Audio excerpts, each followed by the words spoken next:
ဒီမင်းကလေးကတော့ဗန်ကားနဲ့ပုတ်တိတ်မိပြီးတီတီလေးလွတ်သွားခဲ့ပါတယ်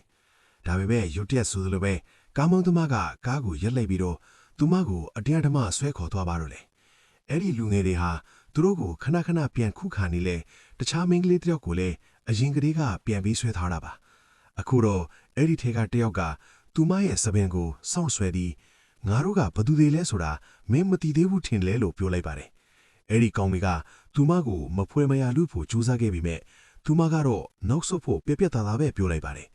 အဲ့ဒီအချိန်မှာပဲသူမကသူတို့ကိုတယောက်ပြီးတယောက်ကားပေါ်ကနေတွန်းချလိုက်တာကြောင့်